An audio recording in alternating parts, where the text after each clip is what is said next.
Handa na ba ang inyong mga puso para sa isang kwentong susubok sa inyong pananaw tungkol sa tiwala at pagtataksil? May mga pagkakataong ang pinakamatamis ng ngiti ang nagtatago ng pinakamaitim na balak at ang paraisong ating itinayo ay siya palang magiging ating hawla. Ang kwento natin ngayon ay tungkol sa isang babaeng binuo ang kanyang mundo sa pundasyon ng pangarap at pag-ibig, ngunit isang araw matutuklasan niyang ang mismong pundasyong iyon ay buhangin na unti-unting tinatangay ng alon ng kasinungalingan. Samahan ninyo akong tunghayan ang paglalakbay ni Hiraya Manalastas sa unang kabanata ng kwentong pinamagatang Ang Kasinungalingan sa Paraiso. Sumisikat ang araw sa Paraiso Hills at ang mga sinag nito ay tila gintong dumadampi sa mga bintanang salamin ng mansyon ng mga Manalastas. Sa loob ng malawak na kusina, ang halimuyak ng bagong timplang kape at ng mainit na pandesal ay humahalimuyak sa hangin. Perpekto. Ang lahat ay nasa perpektong kaayusan. Para sa sino mang titingin mula sa labas, ang buhay ni Hiraya Manalastas ay isang larawan ng tagumpay. Siya ang utak at puso sa likod ng Sinag Holdings, isang CEO na kinikilala at iginagalang. Ang kanyang asawang, si Dalisay Montenegro, ang gwapo at kaakit-akit na Vice President, ay ang pangarap ng bawat babae. Ang kanilang pagsasama ay tila isang kwentong isinulat sa mga bituin. Ngunit sa likod ng mga ngiti at ng mga mamahaling kasuotan, may isang lamat na unti-unting lumalaki. Isang lamat na si Hiraya lang ang nakakaramdam. "Good morning, mahal," bati ni Dalisay. Lumapit ito sa kanya at nag-iwan ng isang magaan na halik sa kanyang sentido. Inilapag nito ang isang platito na may 2 pirasong tostadong tinapay sa kanyang harapan. Ang kilos ay puno ng lambing, ngunit para kay Hiraya, ito'y isang nakasanayang palabas na wala ng init. "Morning," sagot niya, pilit ng ngumiti. Pinanood niya ang kanyang asawa habang umuupo ito sa tapat niya. Ang perpektong gupit ng buhok, ang plansadong-plansadong damit. Lahat ay nasa lugar.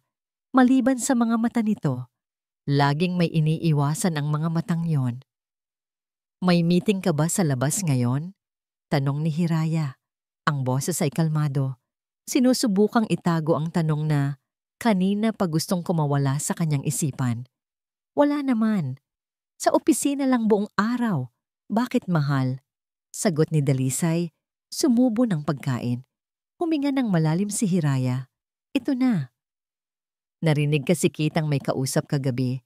Mga 1:00 ng madaling araw. Akala ko may emergency." Nakita niya ito. Ang bahagyang paninigas ng panga ni Dalisay, ang mabilis na pag-iwas ng tingin nito bago muling tumingin sa kanya na may kasama ng isang pilit na tawa. "Ah, iyon ba? Kliyente mula sa Europa. Alam mo na, ibang time zone. Pasensya na kung naistorbo kita." Ang paliwanag ay mabilis at makinis. Masyadong makinis. Hindi na sumagot si Hiraya. Tumango na lamang siya at dahan-dahang uminom ng kanyang kape. Ang pait nito ay tila gumapang mula sa kanyang dila hanggang sa kanyang puso. Alam niyang nagsisinungaling si Dalisay. Ang boses na narinig niya kagabi ay hindi boses ng isang kliyente. Mahina iyon. Puno ng paglalambing. Boses ng isang babae. Ang biyahe papunta sa opisina ay binalot ng katahimikan. Si Dalisay ang nagmamaneho ng kanilang mamahaling sasakyan, habang si Hiraya naman ay nakatingin sa labas ng bintana. Pinapanood ang mga gusali at mga taong mabilis na dumadaan. Ang bawat isa ay may sariling kwento, may sariling lihim. Bigla, isang imahe ang sumagi sa kanyang isipan. Isang alaala mula sa nakaraan. Noong simple pa ang lahat. Nasa isang tahimik na dalampasigan sila noon. Papalubog ang araw.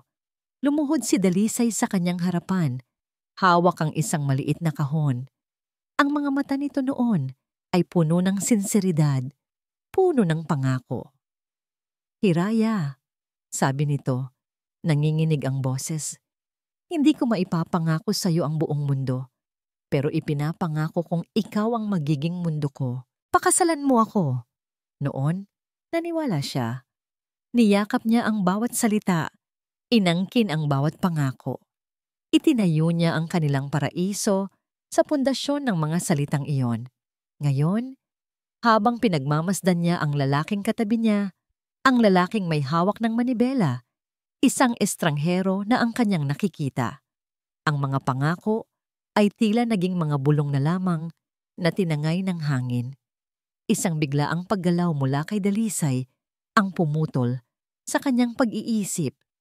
Tila may hinahanap ito sa dashboard. Bahagya itong yumuko at sa isang saglit, ang atensyon nito ay nawala sa kalsada. Dalisay, ang daan! Sigaw ni Hiraya. Huli na ang lahat. Isang malaking truck ang biglang lumiko mula sa isang kanto. Mabilis na iniwas ni Dalisay ang manibela. Tinapakan niya ang preno, ngunit imbes na huminto, isang nakakabiinging tunog ng pag-angal na bakal ang kanilang narinig. Walang preno. Sigaw ni Dalisay, ang muka ay puno ng pagkasindak. Ang sasakyan ay umikot ng walang kontrol. Ang mga gusali sa labas ay naging isang mantsa ng kulay. Naramdaman ni Hiraya ang pagtilapon ng kanyang katawan, ang paghampas ng kanyang ulo sa isang matigas na bagay. Ang tunog ng nababasag na salamin at nayuyuping metal ay dumagundong sa kanyang pandinig. At pagkatapos, katahimikan at kadiliman. Ilang sandali o marahil ay kawalang hanggan ang lumipas. Ang unang nagparehistro sa kamalayan ni Hiraya ay ang amoy. Amoy ng antiseptiko. Pamilyar. Amoy ng ospital. Pagkatapos ay ang mga tunog. Isang mahinang ritmikong tunog ng makina sa tabi niya. Sinubukan niyang gumalaw, ngunit ang kanyang katawan ay tila gawa sa tingga. Mabigat. Masakit. Dahan-dahan, sinubukan niyang imulat ang kanyang mga mata. Naramdaman niya ang paggalaw ng kanyang mga pilik mata, ang pag-angat ng kanyang mga talukap. Inaasahan niyang makikita niya ang puting kisame ng isang silid sa ospital o marahil ang nag-aalalang mukha ng isang nurse. Ngunit wala. Wala siyang nakita, kundi ang parehong kadiliman na yumakap sa kanya matapos ang pagbagsak. Sinubukan niya ulit. Mas pinuwersa niya, pero wala pa ring nagbago, itim. Isang walang katapusang, nakakatakot na kadiliman. Isang malamig na takot ang gumapang sa kanyang buong pagkatao. Itinaas niya ang kanyang kamay, nanginginig, at ikinaway ito sa harap ng kanyang mukha. Wala siyang makita. Ang mahinang pag-asa ay napalitan ng papalaking sindak. Ang paghinga niya ay bumilis. Ang kanyang puso ay nagsimulang kumabog ng malakas sa kanyang dibdib. "Hello?" sabi niya. Basag ang boses. "May tao ba dyan?" Sinubukan niyang bumangon, ngunit ang sakit sa kanyang katawan ay pumigil sa kanya. "Nasaan ako? Anong nangyari?" Ang takot ay naging isang sigaw na hindi makawala sa kanyang lalamunan. Muli niyang sinubukang imulat ang kanyang mga mata. Nagbabaka sakaling isa lamang itong masamang panaginip. Ngunit ang kadiliman ay nanatili. Totoo ito. Napuno ng luha ang kanyang mga mata at kasabay ng pag-agos nito sa kanyang mga pisngi ay ang isang sigaw na puno ng pagkasindak at kawalan ng pag-asa. "Hindi ako makakita." Ang kadiliman ay hindi umalis. Nanatili itong isang mabigat na kumot na bumabalot sa lahat. Ang sigaw ni Hiraya ay umalingaw-ngaw sa loob ng silid, isang tunog ng purong pagkasindak na sinundan ng sunod-sunod na mga yabag papalapit. Ma'am, kalma lang po." Isang boses ng babae, malamlam at nag-aalala ang narinig niya.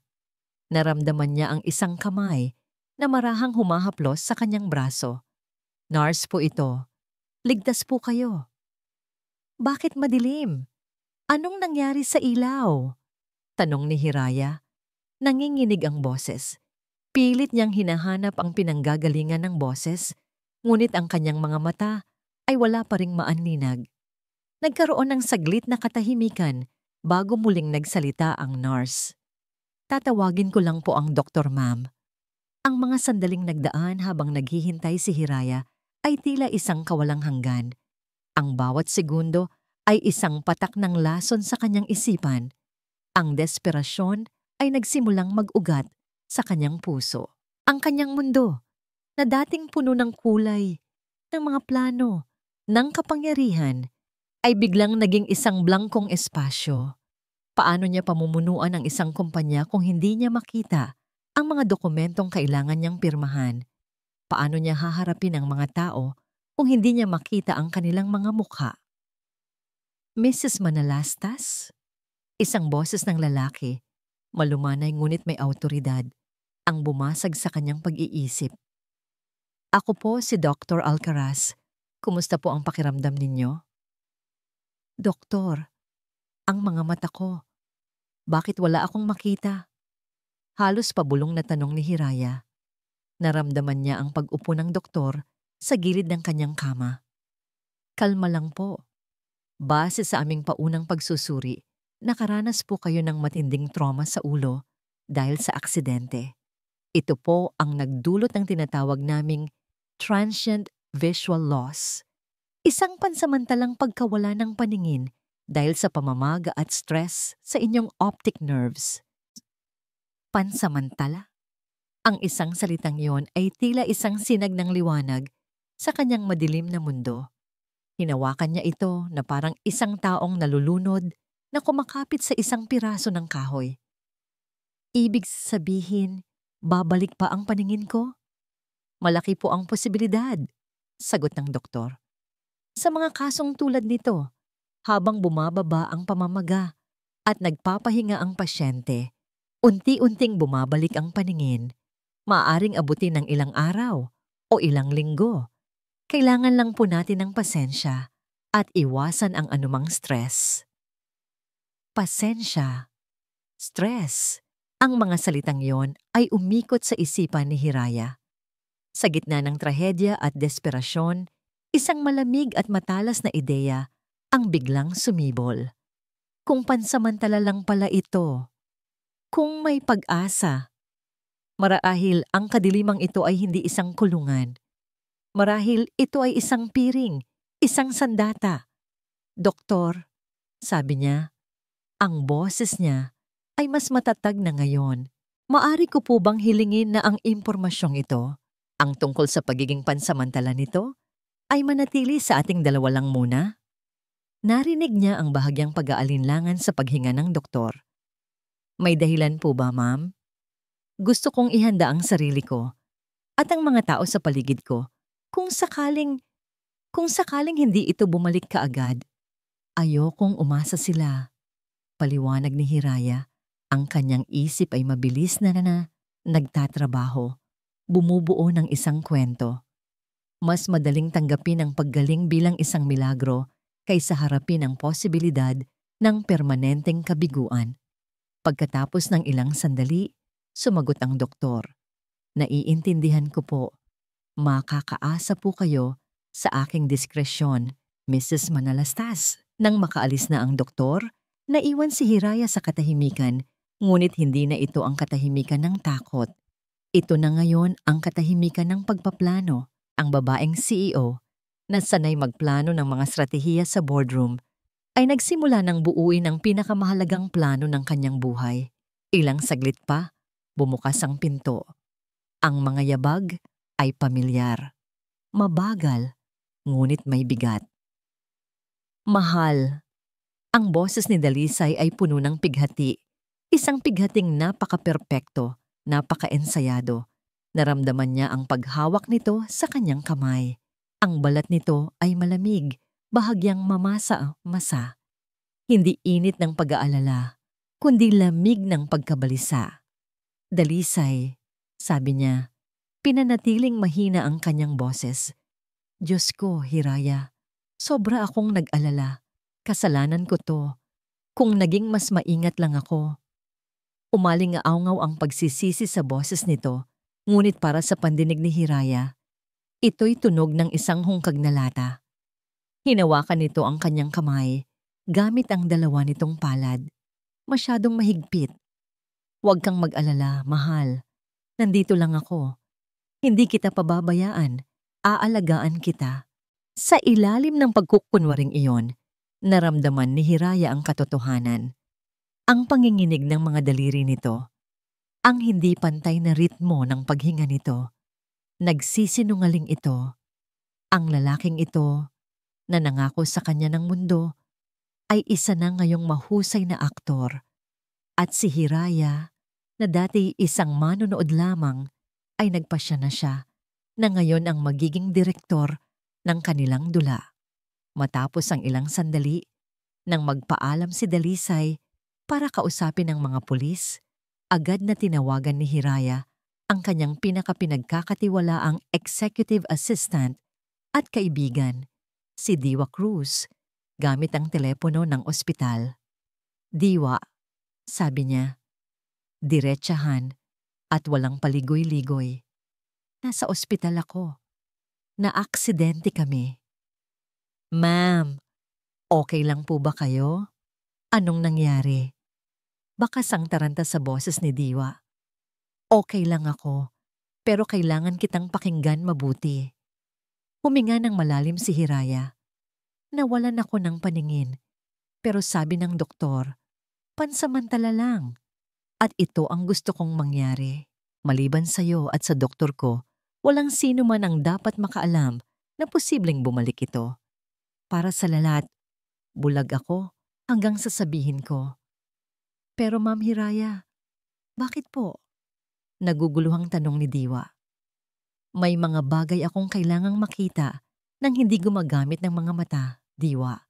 Magtiwala ka sa akin." Ang kanyang boses ay may bigat at determinasyon na agad naintindihan ng kanyang tapat na kaibigan. "Masusunod po, ma'am. Ano po ang kailangan ninyong gawin ko?" "Sa ngayon wala. Manahimik ka lang. Ako na ang bahala at dito." Nang bumalik si Dalisay sa silid, nakahanda na si Hiraya para sa susunod na eksena. "Dalisay," sabi niya, ang kanyang boses ay tila marupok. "Natatakot ako. Paano na ako? Paano na ang kumpanya?"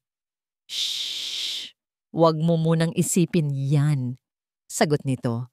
Muling hinawakan ang kanyang kamay. "Ako na muna ang bahala sa lahat." Siyempre, isip-isip ni Hiraya. Yan naman talaga ang gusto mo. Nagkunwari siyang umiiyak ng tahimik. "Hindi ko kaya mag-isa, Dalisay. Pag-uwi natin sa bahay, kailangan ko ng isang taong mapagkakatiwalaan. Isang taong makakasama ko palagi, na aasikaso sa akin. Siyempre, mahal. Kukuha tayo ng pinakamagaling na private nurse." Mabilis na sabi nito. Umiling si Hiraya. Pinunasan ng mga pekeng luha. "Hindi. Ayoko ng estranghero. Kailangan ko ng isang tao na pamilyar. Isang taong alam kong hindi ako lolokohin." Nagkunwari siyang nag-isip ng malalim. At pagkatapos, ibinigay niya ang kanyang nakakagulat na hiling, ang pain sa kanyang bitag. Si Marikit," sabi niya. "Ang bago mong sekretarya. Mukha siyang mabait at mapagkakatiwalaan. Pwede mo ba siyang hilinging maging personal caregiver ko pansamantala? Siya lang ang gusto ko. Sa kanya lang ako magiging komportable." Ang katahimikan na sumunod ay napakabigat. Naramdaman ni Hiraya ang biglaang paglamig at paninigas ng kamay ni Dalisay na nakahawak sa kanya. Narinig niya ang halos hindi mahahalata nitong paglunok. Pagkatapos ng ilang segundong tila walang katapusan, nagsalita ito. Ang boses ay nauutal at pilit na pinapakalma. Si Marikit, sigurado ka ba, mahal?" Sa isipan ni Hiraya, isang malamig na ngiti ang nabuo. Ang pag-aalinlangan sa boses nito, ang pagkasindak na pilit itinatago. Iyon na. Iyon na ang kumpirmasyong matagal na niyang hinihintay. Ang laro ay nagsimula na. Makalipas ang 2 araw, nakauwi na si Hiraya sa Paraiso Hills. Ang paraiso na itinayo niya mula sa kanyang dugo at pawis ay tila isa na ngayong hawlang ginto. Ang bawat sulok na dati nagpapaalala sa kanya ng tagumpay at pagmamahal ay isa na ngayong tahimik na saksi sa unti-unting pagtataksil. At ngayon, ang lason ay opisyal nang pumasok sa kanyang tahanan. Narinig ni Hiraya ang tunog ng mga takong napapalapit sa kanyang silid. Isang tunog na magaan, mabilis, at puno ng artipisyal na kasiglahan. Kasunod nito ang isang matamis na amoy ng pabango. Napakatamis na tila lason sa kanyang pangamoy. "Ma'am Hiraya, magandang umaga po." Ang boses ni Mariquit Rosales ay parang pulot-pukyutan, malambing at puno ng pekeng pag-aalala. "Narito na po ako para alagaan kayo." Naramdaman ni Hiraya ang pag-upo ni Mariquit sa gilid ng kama. Ang bigat nito ay halos wala. Tila isang ibon na dumapo, handang lumipad anumang oras. "Mariquit," sagot ni Hiraya. Pinanatiling kalmado at bahagyang mahina ang kanyang boses. "Salamat sa pagdating mo." "Nako, wala po yon, ma'am. Gagawin ko po ang lahat para sa inyo at para kay Sir Dalisay." Mabilis nitong sagot. Ang pagkakabanggit sa pangalan ni Dalisay ay hindi nakaligtas sa pandinig ni Hiraya. Ang unang araw ay isang mahabang pagsubok sa kanyang pagtitimpi. Sa unang pagkakataon, tinulungan siya ni Mariquit na kumain ng almusal. Ang bawat subo ay may kasamang mga salitang, "Ma'am, dahan-dahan lang po." O "Kawawa naman po kayo, ma'am." Ngunit sa likod ng mga salitang iyon, naramdaman ni Hiraya ang kawalan ng pasensya sa mga kamay nito. Ang paraan ng paghawak nito sa kutsara ay bahagyang madiin. Ang paglapit ng pagkain sa kanyang bibig ay masyadong mabilis. Ang boses nito ay isang anghel. Ngunit ang mga kilos nito ay nagmamadali. Nang gabing iyon, sa hapagkainan, ang katahimikan ay mas maingay pa kaysa sa anumang sigaw. Nakaupo si Hiraya sa kabisera habang si Dalisay at Mariquit ay nasa magkabilang gilid niya. Hindi niya sila nakikita, ngunit naririnig niya ang lahat. Naririnig niya ang halos hindi mahahalata na tunog ng pagdampi ng sapatos ni Mariquit sa ilalim ng mesa na malamang ay sinasagi ang paa ni Dalisay. Naririnig niya ang mabilis at mababaw na paghinga ni Dalisay sa tuwing magtatanong si Hiraya. Naririnig niya ang katahimikang puno ng mga hindi masabing salita. Ang mga palitan ng tingin na alam niyang nangyayari sa ibabaw ng kanyang ulo. "Masarap ba ang luto, mahal?" tanong ni Dalisay.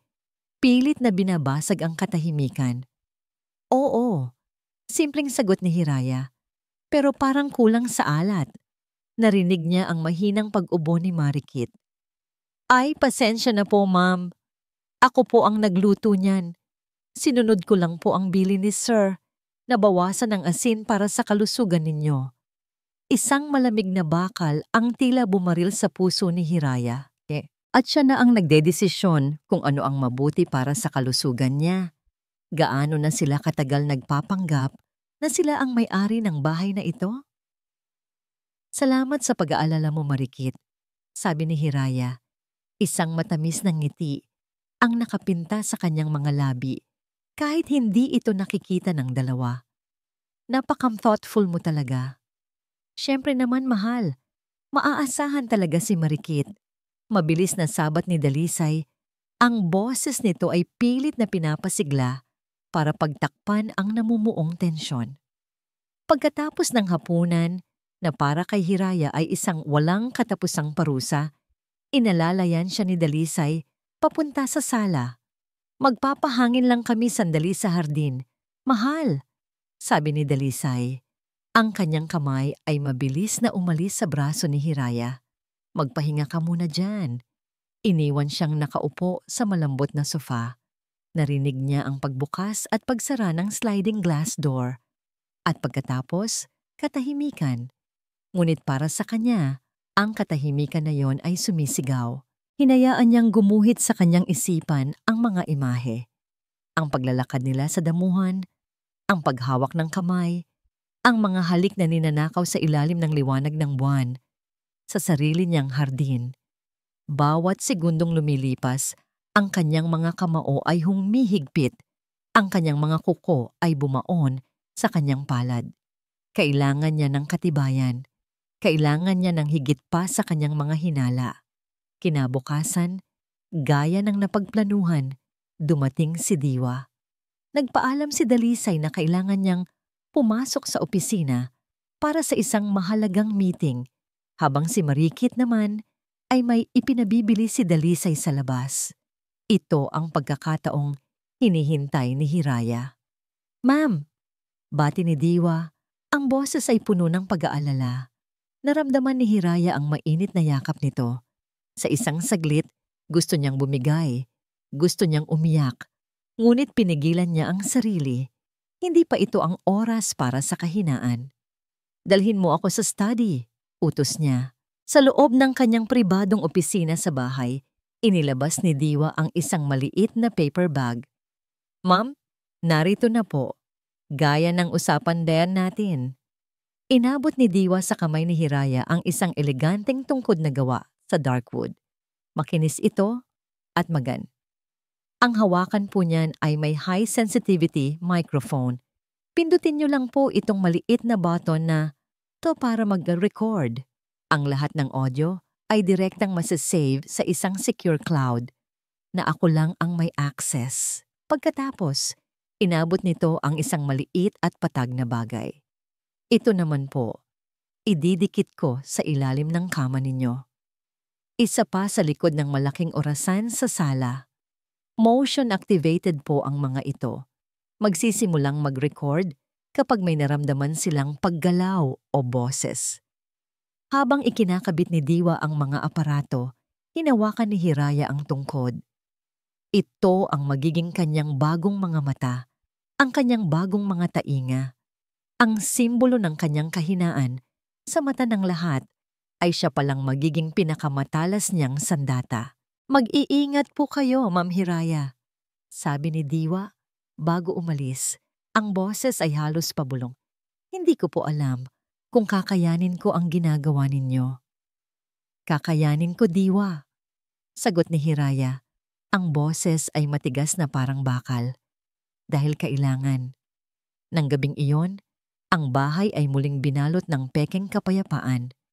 Pagkatapos siyang ihatid ni Dalisay sa kanyang silid tulugan, nagpaalam ito para magbasa sa sala. Isang kasinungalingan na alam ni Hiraya ay nangangahulugang kasama nito si Marikit. Naiwan si Hiraya sa kanyang kama, sa gitna ng kadiliman at katahimikan. Ngunit ngayon, hindi na siya nag-iisa.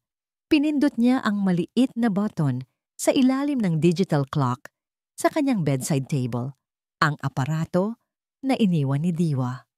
Ang kabilang dulo nito ay konektado sa isang maliit na earpiece na suot niya. Sa una, wala siyang narinig kundi ang ugong ng aircon. Ngunit pagkatapos ng ilang sandali, narinig niya ang mga bulong mula sa sala. Ang boses ni Marikit, wala na ang pekeng lambing. Ngayon ay may bahid ng pagkayamot. "Hanggang kailan pa tayo magpapanggap ng ganito? Dalisay, pagod na akong maging alalay sa sarili kong pamamahay." Isang buntong hininga mula kay Dalisay, at pagkatapos, ang mga salitang tuluyang sumira sa anumang natitirang piraso ng puso ni Hiraya. Ang mga salitang nagpatigas sa kanyang determinasyon at nag-alis ng lahat ng bahid ng awa sa kanyang kaluluwa. "Konting tiis na lang," narinig niyang sabi ni Dalisay. Ang boses ay mahina, ngunit malinaw. Malapit nang maging atin ang lahat. Sa kadiliman ng kanyang silid, hindi gumalaw si Hiraya. Walang luhang pumatak. Tanging ang marahan at kontroladong paghinga lamang niya ang maririnig. Ang babaeng sugatan ay namatay na. Ang isinilang sa gabing iyon ay isang mangangaso, naghihintay sa perpektong oras para manila. Lumipas ang mga araw na tila isang mabagal na lason. Para kina Dalisay at Marikit, ang pagkabulag ni Hiraya ay naging isang lisensya para maging mas kampante, mas walang ingat. Ang kanilang mga kilos ay naging mas matapang. Ang kanilang mga bulong ay naging mas malinaw. Sa pag-aakalang ang reyna ng Sinag Holdings ay isa na lamang inutil na figura, nakakulong sa sarili niyang kadiliman. Ngunit sa bawat araw na lumilipas, ang kadiliman ay nagiging kaalyado ni Hiraya. Ang kanyang pandinig ay tumalas, ang kanyang pakiramdam ay naging mas sensitibo, at ang kanyang puso ay unti-unting nababalutan ng yelo. Isang umaga, habang nakaupo si Hiraya sa kanyang study, pumasok si Marikit, dala ang isang salansan ng mga dokumento. "Ma'am, pinadala po ni Sir Dalisay," sabi ni Marikit. "Ang boses ay professional na professional.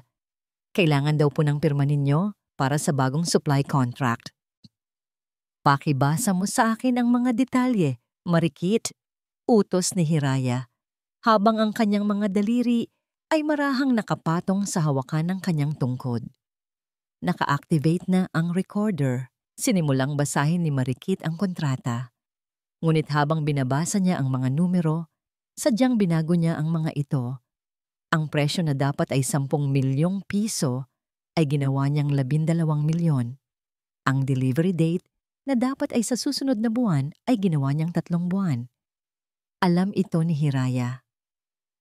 Bago pa man dumating ang mga dokumento, nagpadala na si Diwa ng text message na automatikong binasa ng kanyang telepono sa pamamagitan ng isang espesyal na app. "Teka," malumanay na pagputol ni Hiraya. 12 milyon? Hindi ba't ang supplier na yan ay laging nagbibigay sa atin ng discount? Parang masyadong mataas. Narinig niya ang biglaang paghinto ni Marikit. "Ano po? Iyon po ang nakasulat dito, ma'am. Baka po nagtaas na sila ng presyo." Ganun ba? Sige, pero ituloy mo," sabi ni Hiraya, nagkukunwaring naniniwala. Ngunit sa loob-loob niya, isang malamig na galit ang gumapang. Hindi lang siya niloloko ng mga ito sa kanyang pamamahay. Sinusubukan na rin siyang lokohin sa kumpanyang siya mismo ang nagtayo. Kinahapunan, habang nagpapahinga si Hiraya sa sala, pumasok si Dalisay sa katabing study para sa isang tawag sa telepono. Iniwan nitong bahagyang nakabukas ang pinto sa pag-aakalang hindi naman siya maririnig ng asawa. Gamit ang sensitibong mikropono ng kanyang tungkod, malinaw na narinig ni Hiraya ang bawat salita. "Oo, sigurado ako," sabi ni Dalisay sa kausap nito sa kabilang linya. "Ang profit margins natin para sa susunod na quarter ay aabot sa 15%. Ang bagong proyekto sa Cebu, itutuloy natin. Pero hawak ko na ang lahat ng detalye. Ipadala mo muna ang napag-usapan natin sa account na binigay ko at ibibigay ko sa iyo ang kumpletong plano." Nanigas si Hiraya sa kanyang kinauupuan. Hindi na ito simpleng pagnanakaw. Ito ay corporate espionage. Ipinagbibili ni Dalisay ang mga pinakaiingatang lihim ng Sinag Holdings sa kung sino mang kakumpetensya. Ang lalaking pinakasalan niya ay hindi lamang isang manloloko.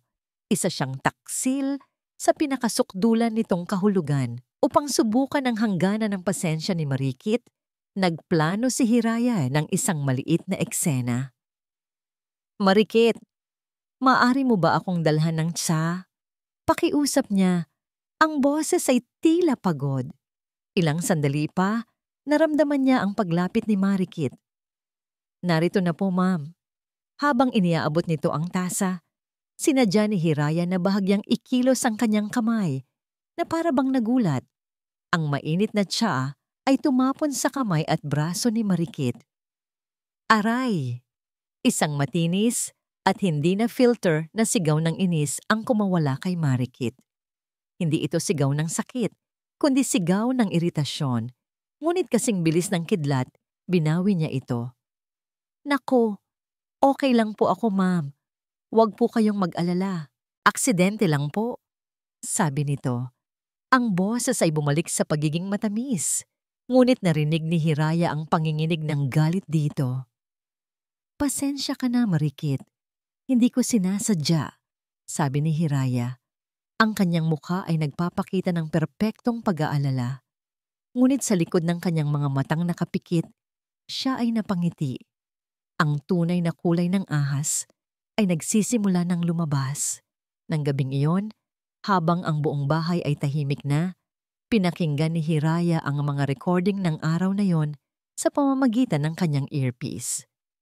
Pinakinggan niya ang kasinungalingan sa kontrata, ang pagtataksil sa tawag sa telepono, at ang tunay na inis sa boses ni Marikit.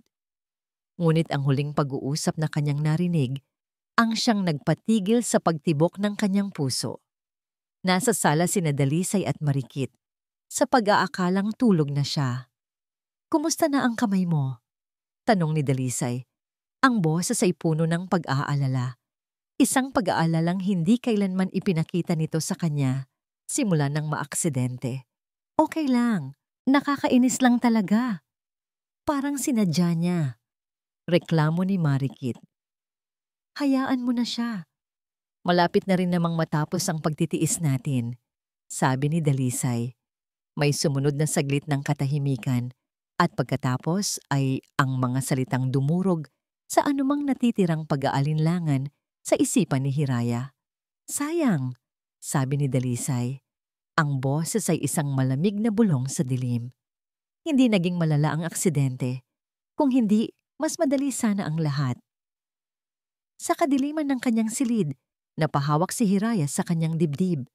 Isang bagong uri ng takot at galit ang gumapang sa kanyang kaluluwa. Ang aksidente. Ang preno na hindi gumana. Hindi kaya? Hindi kaya hindi lang ito isang simpleng aksidente? Ang nakakatakot na tanong na yon ay nanatili sa hangin. Isang multo na magbabago sa lahat. Nakatayo si Dalisay Montenegro sa harap ng salamin sa kanyang opisina sa Sinag Holdings. Ang kanyang three-piece suit ay perpektong lapat sa kanyang katawan. Ang kanyang mamahaling relos ay kumikinang sa ilalim ng ilaw. Sa salamin, ang nakikita niya ay isang imahe ng kapangyarihan at tagumpay. Ang bagong hari na handa nang umupo sa kanyang trono. Sa wakas, nararamdaman na niya ang kontrol. Sa mga nagdaang araw, siya ang nagpapatakbo ng mga meeting. Siya ang gumagawa ng mga desisyon. Si Hiraya, ang babaeng laging isang hakbang sa unahan niya, ay isa na lamang boses sa telepono, isang pirma sa mga dokumento. Ang pagkabulag nito, kahit na isang trahedya sa mata ng iba, ay para sa kanya isang biyaya mula sa langit. Ngunit sa likod ng kumpiyansang ito ay isang sugat na matagal nang nagnanaknak. Isang alaala ang biglang sumagi sa kanyang isipan. Isang alaala na siyang nagsilbing gasolina sa apoy ng kanyang kasakiman. 3 taon na ang nakalipas. Nasa loob sila ng pinakamalaking boardroom ng Sinag Holdings. Ipinipresenta ni Hiraya ang isang mapangahas na plano para sa expansion ng kumpanya. Bawat salita niya ay may bigat. Bawat graph na ipinapakita niya ay nagpapatunay sa kanyang henyo. Humanga ang lahat, lalo na ang mga matatandang miyembro ng board na nakasama pa ng yumaong ina ni Hiraya. Nang matapos si Hiraya, sumubok siyang magbigay ng sarili niyang suhestyon. "Magandang plano, mahal," sabi niya. Tumatayo. "Ngunit naisip ko lang, baka mas mainam kung uunahin natin ang pag-consolidate ng ating local assets bago tayo sumabak sa international market. Mas sigurado, mas maliit ang risk." Isang miyembro ng board si Don Ricardo, isang matandang lalaki na nire-respeto ng lahat ang ngumiti sa kanya. Isang ngiting mapagkalinga, ngunit para kay Dalisay, may bahid ito ng pangmamaliit. "Magandang punto, iho," sabi nito. Tinatapik siya sa balikat. Pero nasa dugo talaga ni Hiraya ang pagiging visyonarya. Mana sa kanyang ina.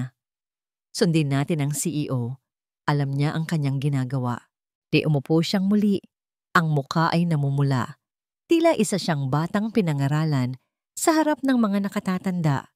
Sa tabi niya, si Hiraya ay tumatanggap ng mga papuri at palakpakan. Ngumiti ito sa kanya. Isang ngiti ng pasasalamat. Ngunit ang nakita niya ay isang ngiti ng tagumpay. Sa araw na yon, naramdaman niya na kahit ano pa ang gawin niya, sa mata ng lahat, siya ay si G, manalastas lamang, ang asawa ng CEO, ang anino ng reyna.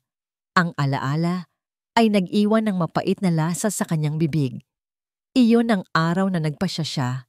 Hindi na siya papayag na maging anino lamang. Kung hindi nila ibibigay sa kanya ang respeto na nararapat sa kanya, kukunin niya ito sa sarili niyang paraan.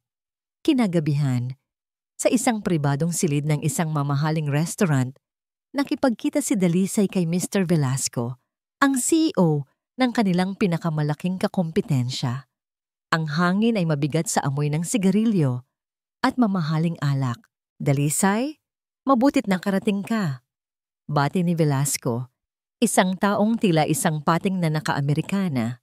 Diretsahan na tayo, Ricardo? Sabi ni Dalisay.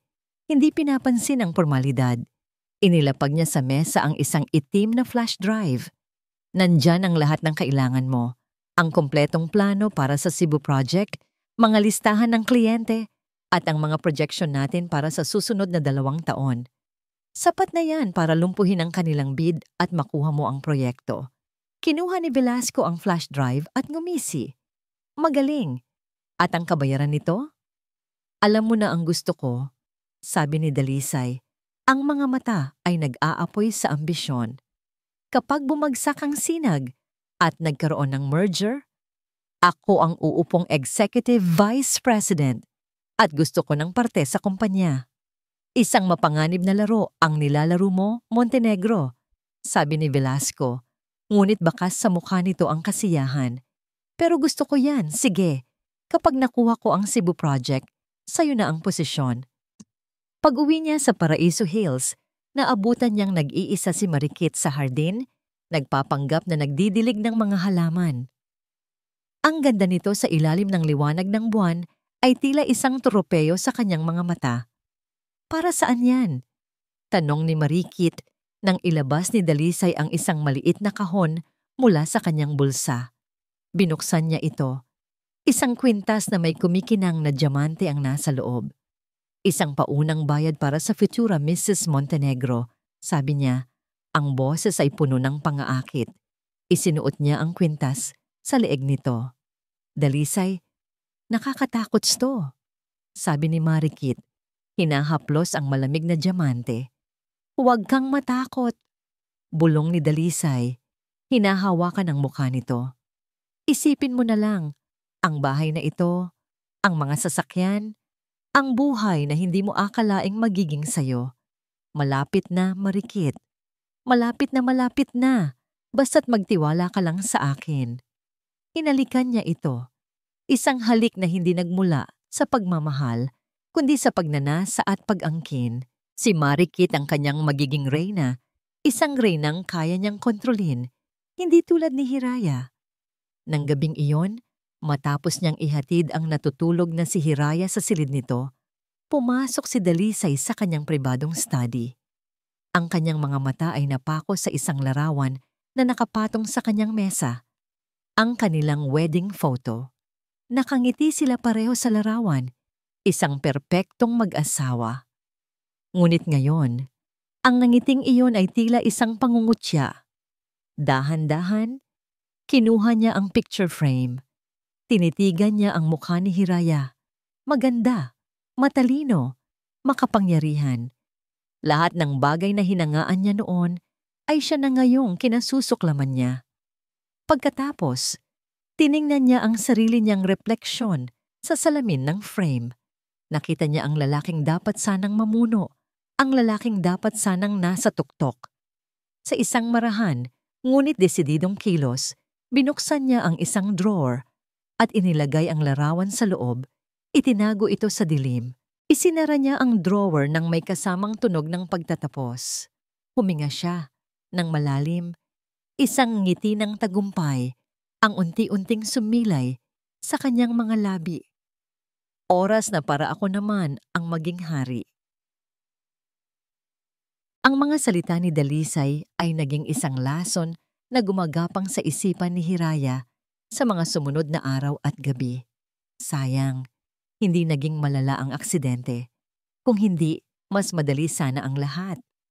Paulit-ulit itong umalingaw-ngaw sa kanyang pandinig, isang nakakabinging bulong na hindi siya pinapatulog. Ang bawat paghawak ni Dalisay sa kanyang braso para alalayan siya, ang bawat malambing na salita nito ng pag-aalala ay nagdudulot na ngayon ng isang panunuya at malamig na kilabot sa kanyang balat. Ang tanong na dati isang malayong hinala ay isa na ngayong halimaw na kumakatok sa pinto ng kanyang kamalayan. Ang aksidente ba ay isa lamang aksidente? Hindi na niya kayang tiisin ang pagdududa. Isang umaga, habang nag-aalmusal, sinabi niyang masama ang kanyang pakiramdam at babalik muna sa kanyang silid. Nang makatiyak na wala sina Dalisay at Marikit sa paligid, mabilis niyang tinawagan si Diwa. "Diwa," sabi niya, ang boses ay mahina, ngunit may bigat ng bakal. "May ipapagawa ako sa'yo. Isang bagay na napaka-importante at kailangang manatiling sa ating dalawa lang." "Ano po iyon, ma'am?" Agad na sagot ni Diwa. Nararamdaman ang pagkaapura sa boses ng kanyang amo. "Ang sasakyan," sabi ni Hiraya. "Ang sasakyang sinakyan namin. Nasaan na ito?" "Nasa impound po ng pulisya, ma'am, para sa investigasyon." "Gusto kong malaman ang lahat tungkol sa sasakyang yon," mariing utos ni Hiraya. "Hanapin mo ang pinakamagaling na independent mechanic. Hindi konektado sa insurance, hindi konektado sa pulis. Bayaran mo kung magkano ang kailangan. Gusto kong suriin niya ang bawat turnilyo, bawat piyesa ng sasakyang yon, lalo na ang preno. Gusto kong malaman kung may anumang anomalya." Ang mga sumunod na araw ay isang pagsubok sa kanyang pagpipigil. Patuloy siyang gumanap bilang isang kaawa-awang bulag, habang sa loob-loob niya ay nag-aalab ang isang nagbabagang apoy ng pagkabalisa. At isang hapon, dumating ang tawag na hinihintay niya. "Ma'am," sabi ni Diwa sa kabilang linya. Ang boses nito ay nanginginig. "Kailangan po nating magkita. Ngayon din." Nagkita sila sa pinakaliblib na bahagi ng malawak na hardin ng mansyon, sa ilalim ng isang malaking puno ng akasya kung saan alam niyang walang makakarinig. Dala ni Diwa ang isang tablet. "Ma'am, nahanap po ng investigador na kinuha ko ang mekaniko na huling nag-check sa sasakyan bago ang aksidente." Simula ni Diwa, halos pabulong. Noong una ay ayaw niyang magsalita, pero nang ipakita namin ang ebidensya ng isang malaking deposito sa kanyang bank account, isang araw bago ang insidente, bumigay siya. Inabot ni Diwa ang tablet kay Hiraya, kasama ang isang earpiece. "Ma'am, ito po ang kanyang testimonya. Ni-record po namin." Isinuot ni Hiraya ang earpiece. Nanginig ang kanyang mga kamay habang pinipindot ni Diwa ang play button. Ang unang narinig niya ay ang garalgal na boses ng isang lalaki, puno ng takot at pagsisisi. Hindi ko po alam na aabot sa ganito," sabi ng mekaniko, humihikbi. "Inutusan lang po ako. Binayaran po ako ng malaki ni Sir Dalisay Montenegro." Napahawak si Hiraya sa kanyang dibdib. Ang hangin ay tila naubos sa kanyang baga. "Ano ang iniutos niya sa'yo?" tanong ng boses ng investigador.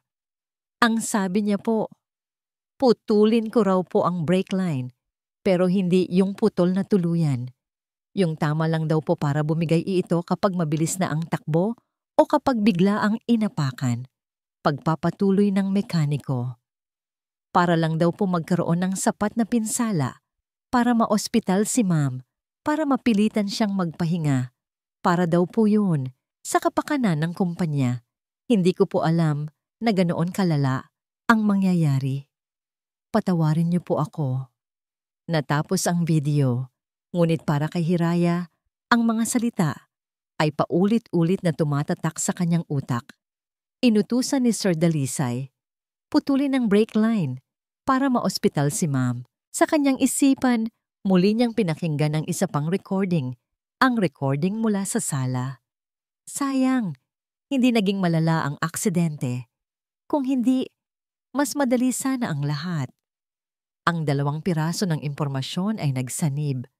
Bumuo ng isang larawan na napakadilim, napakakasuklam-suklam na halos hindi niya kayang harapin. Hindi ito simpleng kasakiman. Hindi ito simpleng pangangaliwa. Ito ay isang tangkang pagpatay.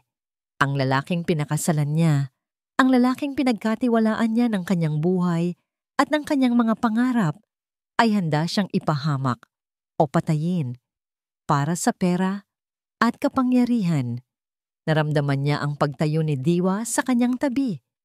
Ang pag-aalala nito ay halos nahahawakan, ngunit hindi makagalaw si Hiraya. Nakaupo lang siya sa bench, ang mukha ay walang emosyon, ang mga mata ay nakapikit. Isang mainit na likido ang pumatak sa kanyang kamay. Inangat niya ito at doon niya napagtanto na umiiyak pala siya. Ngunit iisang luha lamang iyon. Isang luha na hindi nagmula sa pighati o kalungkutan. Hindi ito luha ng nasirang puso. Ito ay luha ng nag-aalab na puot. Ang lahat ng natitirang pagmamahal, ang lahat ng bahid ng awa na maaring nararamdaman pa niya para kay Dalisay ay natuyo at naging abo sa sandaling iyon. Ang babaeng biktima ay namatay na sa ilalim ng puno ng akasya. Ang isinilang na kapalit ay isang hukom, handa nang igawad ang kanyang sentensya. Tumayo siya, ang kanyang postura ay biglang naging tuwid at matatag. Kinuha niya ang kanyang tungkod. "Diwa, umuwi ka na," sabi niya. Ang boses ay kalmado na ngayon. Isang nakakatakot na kalmado. "Ma'am, ano po ang gagawin ninyo?" Hindi sumagot si Hiraya. Pumasok siya sa loob ng bahay, umakyat sa kanyang silid, at isinara ang pinto. Naupo siya sa dilim sa loob ng isang oras. Hindi gumagalaw. Hinahayaan ng galit na magbigay sa kanya ng lakas at kalinawan. Pagkatapos, kinuha niya ang kanyang telepono at tinawagan si Diwa. "Diwa," sabi niya nang sagutin nito ang tawag. "Ma'am, okay lang po ba kayo?" "Hindi na ito tungkol sa akin, Diwa," sabi ni Hiraya. Ang bawat salita ay tila isang piraso ng yelo. Tungkol na ito sa hustisya. "Ano po ang plano ninyo, ma'am?" Isang malamig na ngiti ang sumilay sa mga labi ni Hiraya. Isang nangiting hindi makikita ng sinuman sa dilim. "Ituloy mo ang paghahanda para sa anibersaryo ng kumpanya." Utos niya. "Gagawa tayo ng isang palabas na hinding-hindi nila makakalimutan." Dumating na ang araw.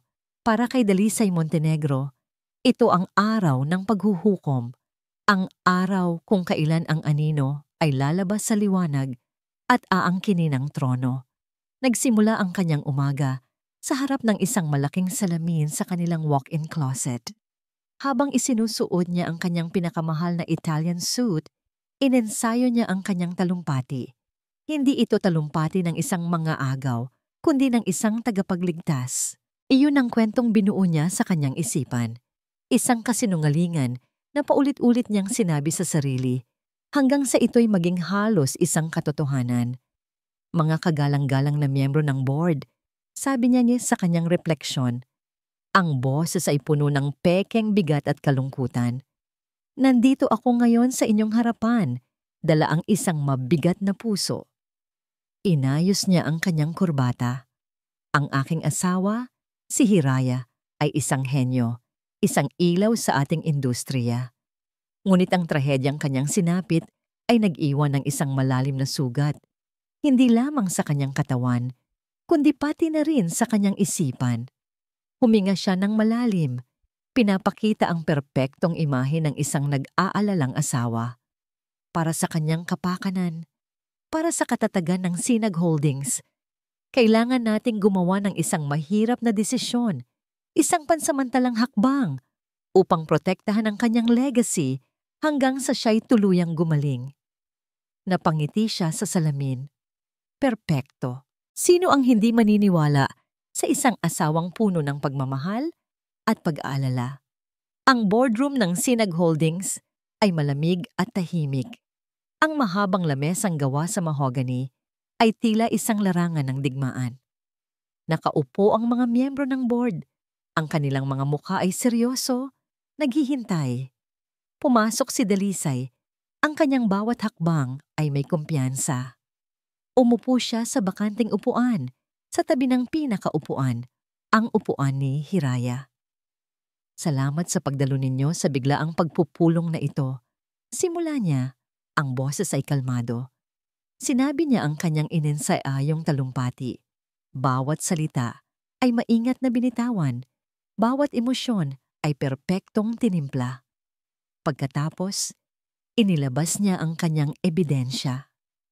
Isang medical report mula sa isang psychologist na kanyang binayaran na nagsasabing si Hiraya ay dumaranas ng matinding post-traumatic stress na nakakaapekto sa kanyang paggawa ng desisyon. Isang recording ng isang pag-uusap kung saan sinadya niyang guluhin ang isip ni Hiraya para magmukha itong nalilito at hindi makapag-isip ng diretsyo. Hindi na siya ang Hiraya na kilala natin, sabi niya, umiiling na tila labis na nalulungkot. Ang kanyang paghatol ay hindi na mapagkakatiwalaan. Kamakailan lang, sinubukan niyang aprubahan ang isang kontrata na may maling presyo. Mabuti na lang at nasuri ito ni Marikit. Ang kasinungalingan ay lumabas sa kanyang bibig nang walang anumang bakas ng pag-aalinlangan. Nakita niya ang pagbabago sa mga mukha ng board. Ang iba ay may pagdududa, lalo na si Don Ricardo na matagal ng kaibigan ng pamilya. Ngunit ang iba, ang mga mas bata at mas praktikal na miyembro na matagal na niyang kinakaibigan at binigyan ng pabor, ay nagsimulang tumango. Nakita nila ang luhika, hindi ang panlilinlang. Kaya naman, hinihiling ko sa board. Pagtatapos ni Dalisay, ang kanyang boses ay nagmamakaawa ngunit may diin. Nabigyan ako ng pansamantalang awtoridad bilang acting CEO hanggang sa panahong si Hiraya ay ganap ng handa na bumalik. Ito ay para sa kanya, para sa kumpanya, para sa ating lahat. Isang mabigat na katahimikan ang bumalot sa silid.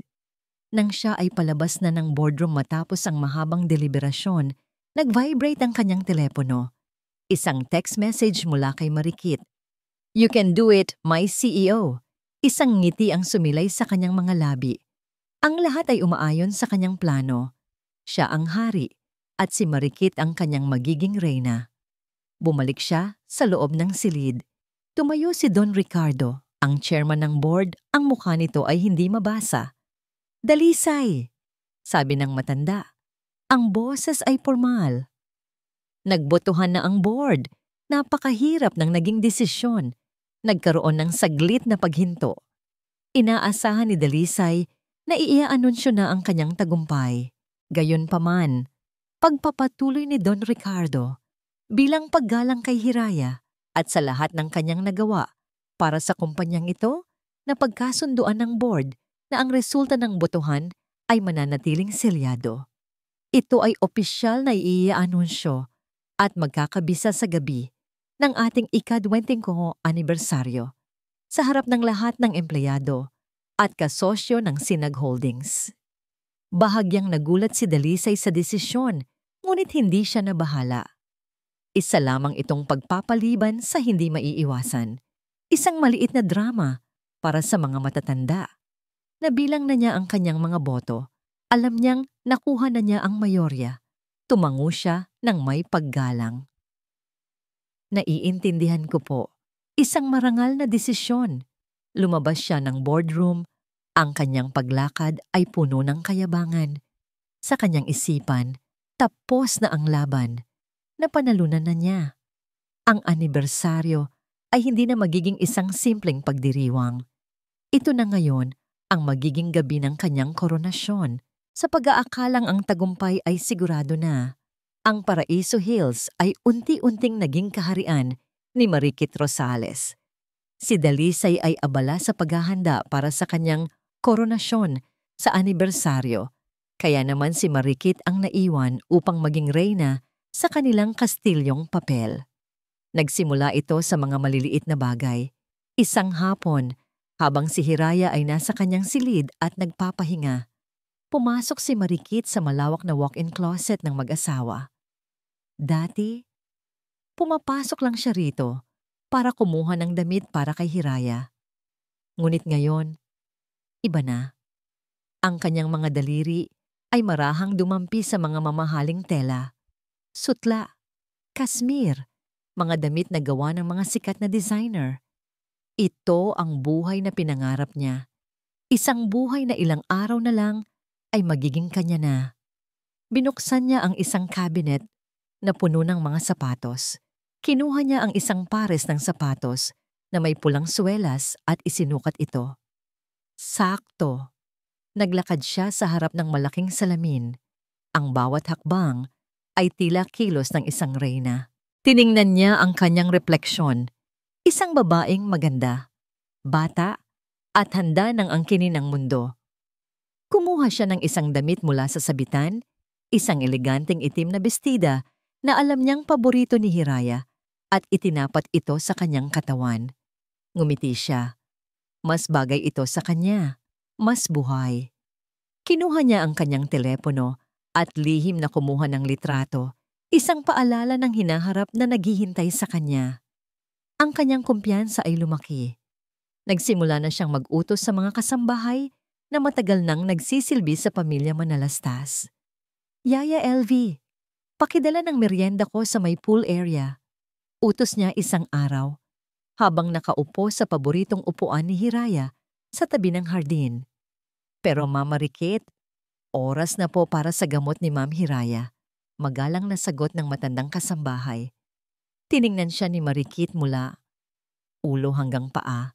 Ang kanyang mga mata ay naniningkit. Ako ang bahala kay Ma'am Hiraya. Gawin mo na lang ang sinabi ko. Sabi niya. Ang boses ay may diin at lamig na hindi pa naririnig ng matanda mula sa kanya. Walang nagawa si Yaya LV kundi sumunod. Ngunit sa kanyang pagtalikod, isang buntong hininga ng pagkadismaya ang kanyang pinakawalan. Ang pinakatuktok ng kanyang pag-aasam ay nangyari isang gabi habang abala si Dalisay sa isang business dinner. Alam ni Marikit na maaga natutulog si Hiraya. Dahan-dahan siyang pumasok sa master bedroom. Ang silid ay madilim at tahimik. Tanging ang mahinang tunog ng paghinga ni Hiraya ang maririnig. Dahan-dahan niyang binuksan ang drawer ng vanity table. Doon, nakita niya ang isang kahon ng alahas na gawa sa kahoy na nara. Binuksan niya ito. Sa loob ay kumikinang ang mga diamante, perlas, at ginto. Ang kanyang mga mata ay naakit sa isang partikular na kwintas, isang set ng mga diamante na tila mga bituing nahulog mula sa langit. Alam niyang ito ang isinuot ni Hiraya noong gabing tinanggap nito ang Woman of the Year Award. Ito ang simbolo ng kanyang kapangyarihan. Nanginginig ang mga kamay, kinuha ni Marikit ang kwintas. Ang lamig nito ay tila kuryenteng gumapang sa kanyang balat. Maingat niyang isinara ang kahon at lumabas ng silid. Pumunta siya sa kanyang sariling kwarto at isinuot ang kwintas sa harap ng salamin. Ang mga diamante ay sumayaw sa liwanag, nagbibigay sa kanya ng isang kislap na hindi niya kailanman nakita sa sarili niya. Hinaplos niya ito. Ang kanyang puso ay kumakabog sa tuwa at takot. Kinuha niya ang kanyang telepono at tinawagan ng kanyang ina sa probinsya. Hello, Nay? Sabi niya. Ang boses ay puno ng pananabik. O anak, napatawag ka? Kumusta ka na dyan? Okay na okay po, Nay. Mas okay pa sa inaasahan ninyo, sabi ni Marikit, nakatingin sa kanyang refleksyon sa salamin.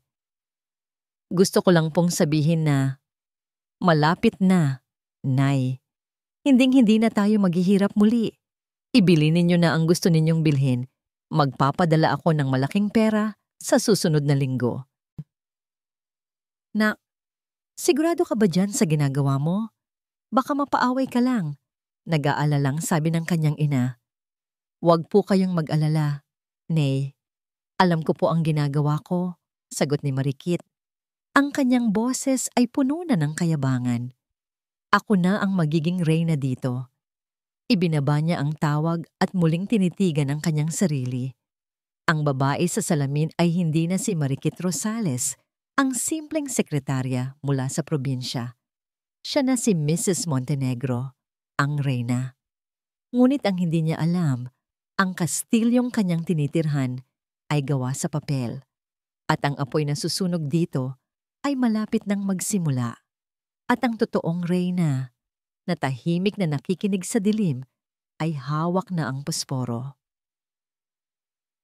Ang gabi ay malalim at tahimik sa Paraiso Hills, ngunit para kay Hiraya, ang katahimikan ay isang nakakabinging ingay. Nakaupo siya sa sala, ang kanyang tungkod ay nakapatong sa kanyang kandungan, naghihintay. Alam niyang ito na ang gabi bago ang anibersaryo. Ang gabi kung kailan ihahatid ni Dalisay ang kanyang hatol. Narinig niya ang tunog ng sasakyan ni Dalisay na pumarada sa garahe, ang pagbukas at pagsara ng pinto. Ang mabibigat nitong mga yabag sa marmol na sahig, mga yabag na tila mas may kumpiyansa, mas mayabang kaysa dati. Hiraya? Mahal? Gising ka pa pala, sabi ni Dalisay. Ang boses nito ay may halong pekeng pagod at hindi maitatagong kagalakan. Naramdaman niya ang pag-upo nito sa sofa sa tapat niya. Ang amoy ng mamahaling pabango at alak ay dumampi sa hangin. Galing ako sa isang dinner meeting kasama ang ilan sa mga board members. Simula nito, may napagpasyahan kami. Hindi umimik si Hiraya. Hinayaan niya itong magpatuloy. Hinayaan niyang isabit nito ang sarili. Sa sarili nitong binuong bitag. Mahal, alam kong mahirap itong marinig, sabi ni Dalisay at naramdaman ni Hiraya ang paghahawak nito sa kanyang mga kamay. Malamig, tulad ng isang ahas.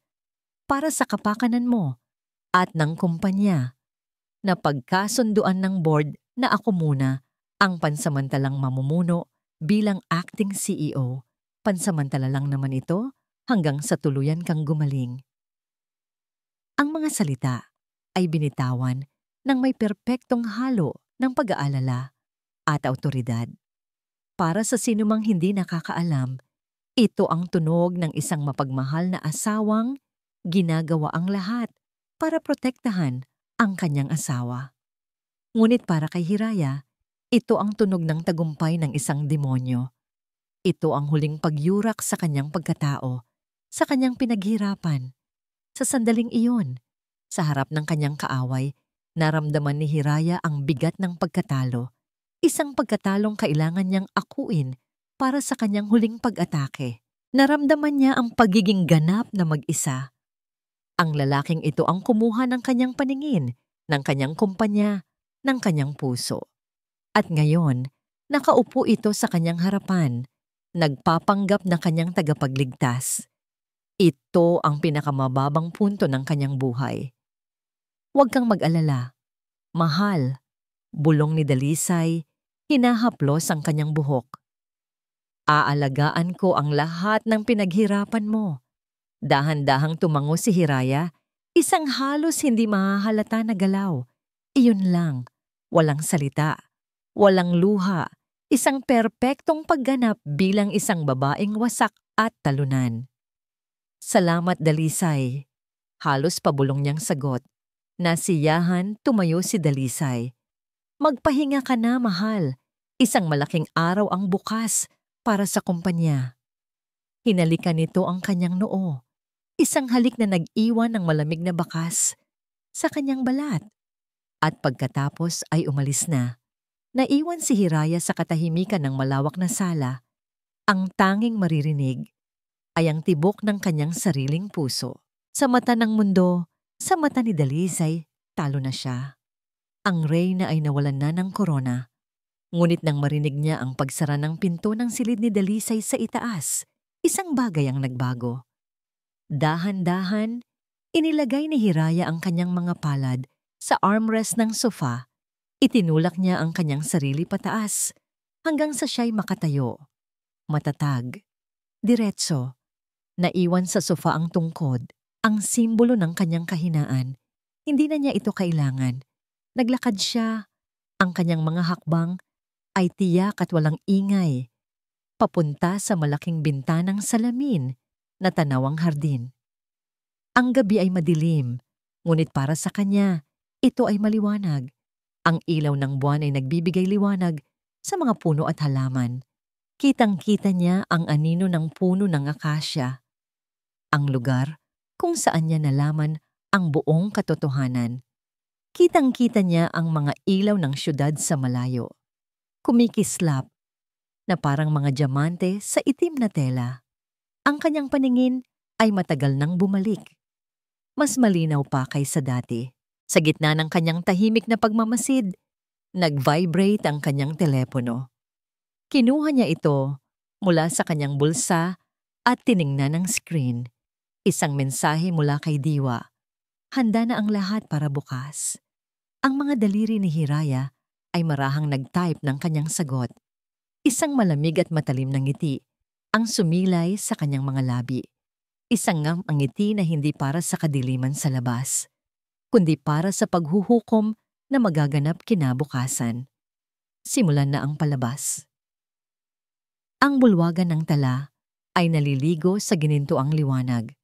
Ang mga matataas na kisame ay pinalamutian ng libu-libong maliliit na ilaw na tila mga bituin, at ang tunog ng isang string quartet ay marahang lumulutang sa hangin. Ang lahat ay perpekto. Para kay Dalisay Montenegro, ito ang kanyang kaharian, at ngayong gabi, siya ang hari. Nakatayo siya sa gitna ng bulwagan, hawak ang isang kopita ng champagne. Bawat ngiti at bati na kanyang natatanggap ay nagpapataba sa kanyang ego. Ang mga kasosyo sa negosyo ay bumabati sa kanya. Tinatapik ang kanyang likod. Ang mga empleyado ay tumitingin sa kanya ng may paghanga at respeto. Ito ang buhay na nararapat sa kanya. "Congratulations, Dalisay," sabi ng isang board member. "Alam naming nasa mabuting kamay ang sinag. Ginagawa ko lang ang nararapat." Sagot niya, ang boses ay puno ng pekeng kababaang loob. Ang kanyang mga mata ay hinanap si Marikit sa gitna ng maraming tao. Nakita niya ito sa isang mesa malapit sa entablado. Napakaganda sa suot nitong pulang bestida. Nagtama ang kanilang mga mata. Isang mabilis na kindat, isang lihim na ngiti. Ang kanyang reyna. Suot nito ang kwintas na ninakaw nito mula sa koleksyon ni Hiraya, ang Woman of the Year necklace. Isang matapang na galaw na lalong nagpagana sa kanya. Sila na ang may-ari ng lahat. Pumasok si Hiraya sa bulwagan ng tala. Ang kanyang kamay ay nakahawak ng mahigpit sa braso ni Diwa. Suot niya ang isang simpleng puting bestida, isang stark na kaibahan sa karangyaan ng paligid. Ang kanyang mukha ay kalmado, ang kanyang mga mata ay nakatago sa likod ng isang pares ng mamahaling salamin. Para sa lahat, siya ang kaawa-awang reyna na nawalan ng paningin. Isang simbolo ng nakaraang kaluwalhatian. Ang bulungan ng mga tao ay huminto nang mapansin siya. Ang musika ay tila humina. Naramdaman niya ang daan-daang mga matang nakatitig sa kanya, mga matang puno ng awa, isang damdamin na dati kanyang kinamumuhian, ngunit ngayon ay kanyang ginagamit bilang baluti. Nasa gitna si Dalisay, ma'am. Bulong ni Diwa, ang bibig nito ay malapit sa kanyang tainga. Nakangiti mula tenga hanggang tenga. Tila siya ang may-ari ng mundo. At si Marikit? Tanong ni Hiraya, ang boses ay halos hindi marinig. Nasa isang mesa sa harap, nakapula. At, ma'am, nag-alinlangan si Diwa. Suot niya po ang kwintas ninyo. Ang kwintas na may mga diamante. Isang matalim na kirot ang tumagos sa puso ni Hiraya. Ngunit agad niya itong sinupil. Ang galit ay isang apoy na kailangan niyang kontrolin. hanggang sa tamang oras. Hayaan mo siya. Hayaan mo silang magsaya sa kanilang huling sayaw. Bulong niya pabalik. Inihatid siya ni Diwa sa isang tahimik na mesa sa gilid. Doon, umupo si Hiraya at naghintay. Isang mangangasong nag-aabang sa kanyang biktima. Ilang sandali pa, umakyat si Dalisay sa entablado. Ang lahat ng ilaw ay natuon sa kanya. Ang buong bulwagan ay tumahimik. Magandang gabi sa inyong lahat. Simula niya. Ang kanyang boses ay umaling-awngaw sa buong silid. Nagpatuloy siya sa isang talumpating puno ng kasinungalingan. Pinasalalamatan niya ang mga empleyado para sa kanilang katatagan sa panahon ng pagsubok. Binanggit niya ang legacy ng pamilya Manalastas. At pagkatapos, ang kanyang boses ay naging malungkot. Ngunit ang gabing ito ay may kasama ring pighati. Sabi niya, ang mga mata ay tila nagluluha. Gaya ng alam ninyong lahat, ang ilaw ng kumpanyang ito, ang aking pinakamamahal na asawa, si Hiraya, ay dumaranas ng isang mabigat na pagsubok. Naramdaman ni Hiraya ang pagbaling ng mga ulo sa kanyang direksyon. Ngunit kahit sa dilim, pagpapatuloy ni Dalisay, ang kanyang diwa ay nananatili at bilang pagpapatuloy sa kanyang nasimulan, buong kababaang loob kong tinatanggap ang responsibilidad na ipinagkatiwala sa akin ng board. Isang malakas na palakpakan ang sumunod. Si Dalisay ay ngumiti. Isang ngiting nagpapainit sa dugo ni Hiraya. At pagkatapos, ginawa ni Dalisay ang kanyang huling, pinakamalaking pagkakamali.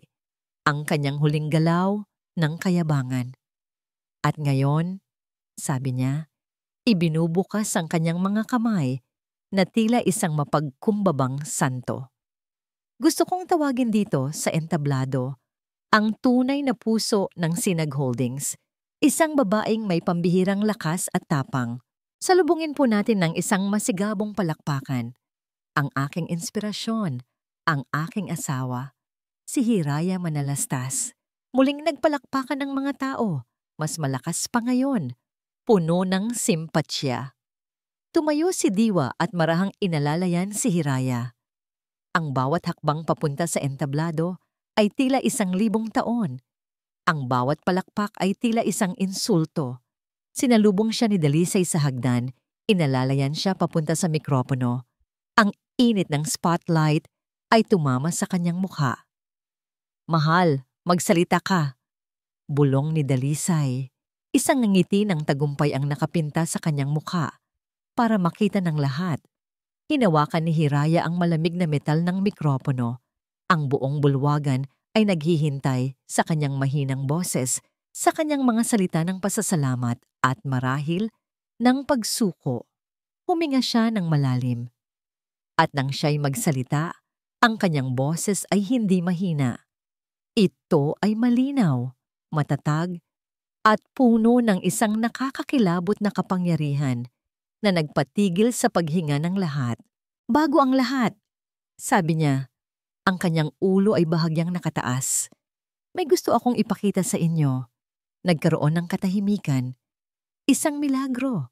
Ang salitang milagro ay nanatili sa hangin, isang palaisipan na nagpatahimik sa buong bulwagan ng tala. Si Dalisay, na nakatayo sa tabi ni Hiraya, ay ngumiti ng isang mapagkalingang ngiti. Inaakalang ang asawa ay magsasalita tungkol sa milagro ng pag-asa o pananampalataya. Si Marikit, mula sa kanyang upuan, ay ngumiti rin ng may pangungutya.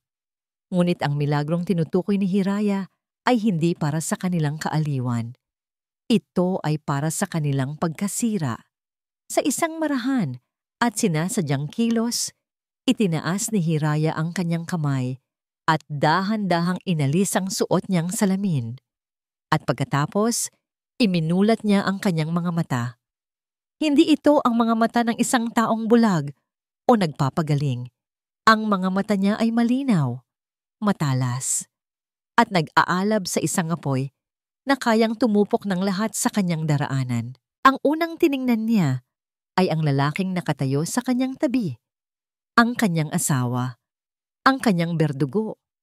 Nakita ni Dalisay ang mga matang iyon, mga matang nakakakita. Ang pekeng ng ngiti sa kanyang mukha ay natunaw, na parang yelo sa ilalim ng araw. Ang kulay ay umalis sa kanyang mukha, pinalitan ng isang maputlang pagkagulat. Ang kumpiyansa ng isang hari ay biglang naging takot ng isang daga na nakulong sa isang sulok. Ang kanyang bibig ay bahagyang bumuka, ngunit walang salitang lumabas. Pagkatapos, ang tingin ni Hiraya ay lumipat sa ibaba ng entablado, dumiretso sa mga mata ni Marikit. Nakita ni Marikit ang tinging iyon, isang tingin na tila tumatagos sa kanyang kaluluwa. Hinuhubaran siya ng lahat ng kanyang kasinungalingan. Automatikong napahawak ang kanyang kamay sa kwintas na nakasabit sa kanyang leeg. Ang ninakaw na korona ng reyna. Ang kanyang pagngisi ay napalitan ng purong sindak. Isang kolektibong paghinga ng pagkagulat ang narinig mula sa mga manonood. Ang bulungan ay nagsimulang gumapang sa bawat mesa. Nakakakita siya? Kailan pa? Anong nangyayari? Itinaas ni Hiraya ang kanyang kamay at ang bulungan ay namatay. Muli siyang nagsalita sa mikropono, ang kanyang boses ay malamig at walang emosyon. Ang milagro ay hindi ang pagbabalik ng aking paningin. Sabi niya, hindi inaalis ang tingin kay Dalisay. Ang milagro ay ang mga bagay na nakita ko noong ako'y bulag. At ngayon, pagpapatuloy niya, lumingon siya sa malaking screen sa likod ng entablado. Para sa pangalawang bahagi ng aking palabas, nais kong ibahagi sa inyo ang ilan sa mga bagay na aking natuklasan. Sa isang hudyat mula kay Diwa sa control booth, ang screen ay biglang umilaw. Ang unang lumabas ay isang audio waveform at isang boses ang umalingaw-ngaw sa buong bulwagan, boses ni Marikit. Hanggang kailan pa tayo magpapanggap ng ganito, Dalisay? Pagod na akong maging alalay sa sarili kong pamamahay. Sumunod ang boses ni Dalisay, malinaw at hindi maikakaila. Konting tiis na lang, malapit nang maging atin ang lahat. Ang mga bulungan ay naging malakas na usapan. Ang mga tingin ng pagkagulat at pagkadiri ay natuon kina Dalisay at Marikit. Ngunit nagsisimula pa lang si Hiraya. Ang screen ay nagpalit, ipinapakita ang mga kopya ng mga dokumento at bank transfer, at kasabay nito, ang recording ng tawag ni Dalisay kay Mr. Velasco. Ipadala mo muna ang napag-usapan natin sa account na binigay ko at ibibigay ko sa iyo ang kumpletong plano para sa Cebu Project. Ang mga kasosyo sa negosyo at mga board member ay napanganga sa kanilang mga upuan. Ito ay pagtataksil. Ito ay corporate treason. Si Dalisay ay namutla na parang isang multo. Sinubukan niyang agawin ang mikropono mula kay Hiraya, ngunit isang security guard na inihanda ni Diwa ang mabilis na humarang sa kanya. At para sa huling palabas, sabi ni Hiraya, ang kanyang boses ay bumaba, nagbabadya ng panganib. Isang maikling pelikula. Ang screen ay naging itim at pagkatapos ay nagpakita ng isang mukha. Ang mukha ng isang lalaking umiiyak, ang mekaniko. Inutusan lang po ako. Binayaran po ako ng malaki ni Sir Dalisay Montenegro. Ang sabi niya po, putulin ko raw po ang brake line. Kung kanina ay usapan, ngayon ay isang nakakabiinging katahimikan ang bumalot sa bulwagan. Ang bawat isa ay natigilan na pagtanto ang kabuuan ng kasamaang kanilang nasaksihan. Hindi na ito tungkol sa pera o pangangaliwa. Ito ay tungkol sa isang tangkang pagpatay. Nang matapos ang video, ang lahat ng mata ay bumalik kay Hiraya na nakatayo sa entablado na tila isang anghel ng paghihiganti. Tumingin siya kay Dalisay. Ang huling bahid ng damdamin ay nawala na sa kanyang boses. Dalisay Montenegro, sabi niya, ang bawat salita ay isang hatol. Sa harap ng lahat ng taong nagtiwala sa iyo at sa harap ng kumpanyang sinubukan mong sirain, itinatakwil kita, hindi lamang bilang aking asawa, kundi bilang isang miyembro ng Sinag Holdings. You are fired. Pagkatapos, Ang kanyang tingin ay bumaling kay Marikit na ngayon ay humahagulgol na sa kanyang upuan.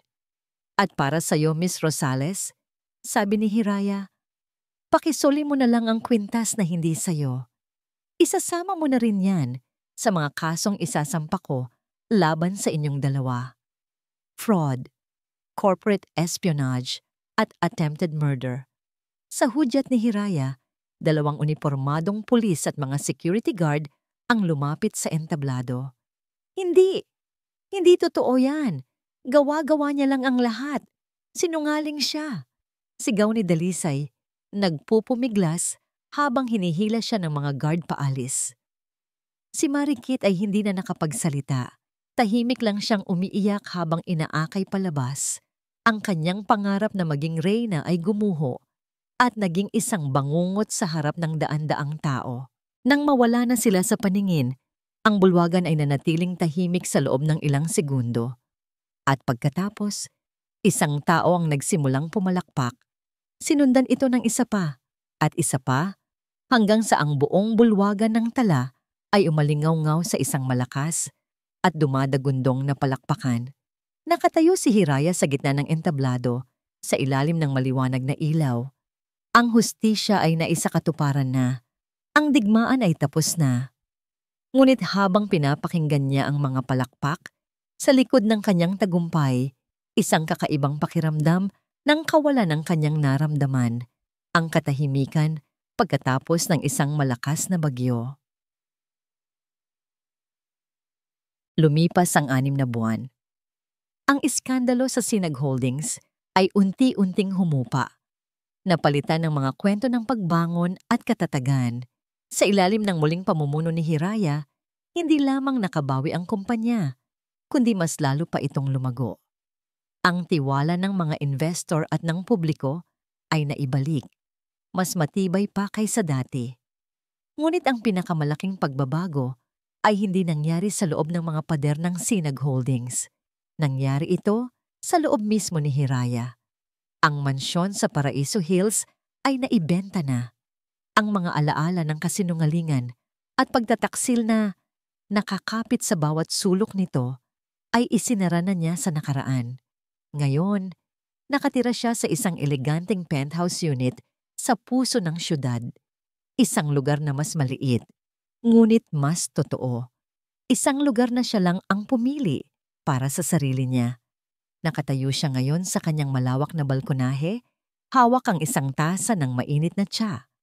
Ang malamig na hangin ng umaga ay yumayakap sa kanya habang pinapanood niya ang pagsikat ng araw. Ang langit ay nag-aagaw sa kulay lila, kahel, at ginto. Isang liwayway pagkatapos ng isang mahabang gabi. "Ma'am, baka po lamigin kayo," sabi ng isang pamilyar na boses sa likod niya. Si Diwa, na ngayon ay hindi na lamang niya executive assistant, kundi chief operating officer na ng kumpanya.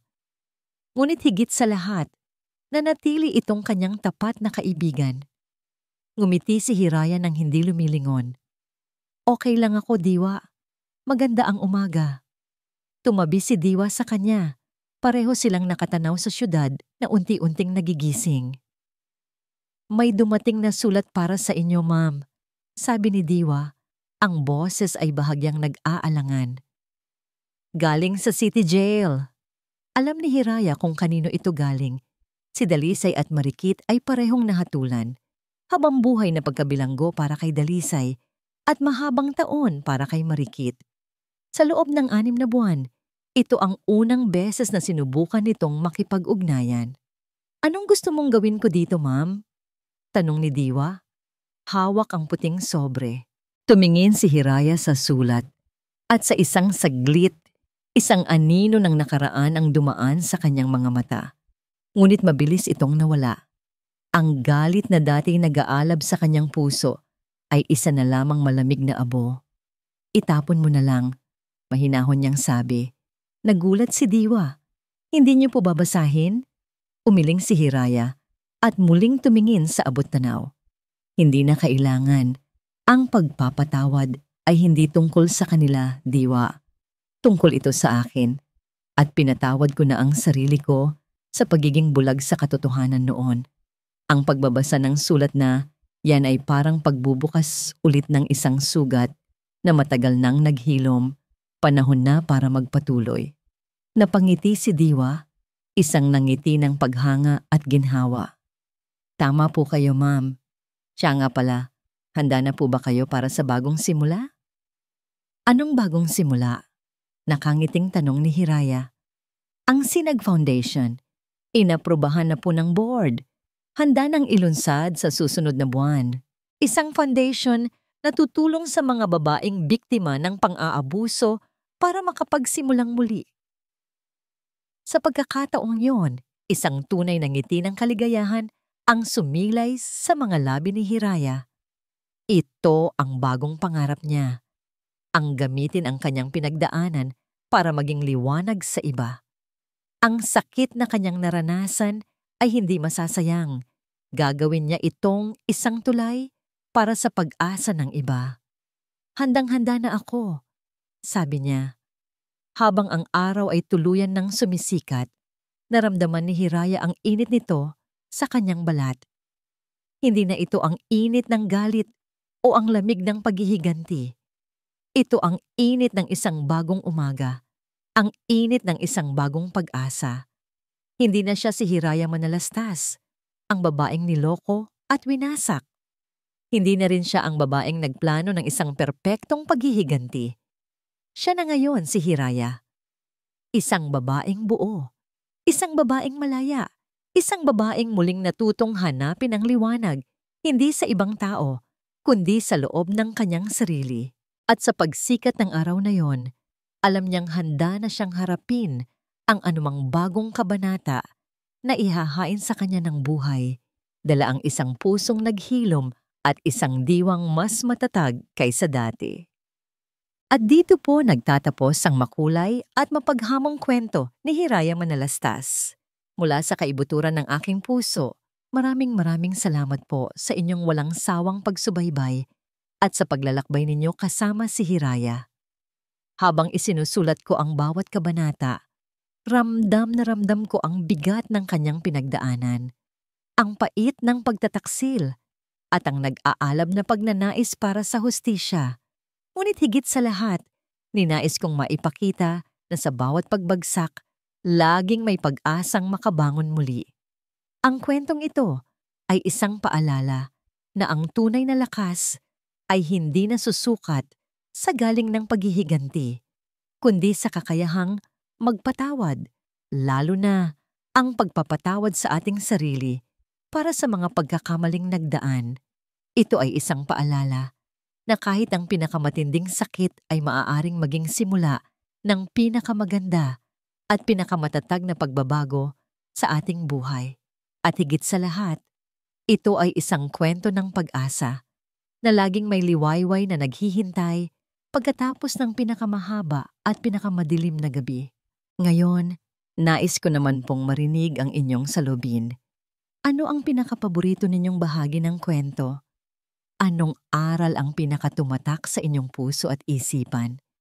Hihintayin ko po ang inyong mga komento sa ibaba. Hanggang sa muli nating pagsasama sa susunod na kwento.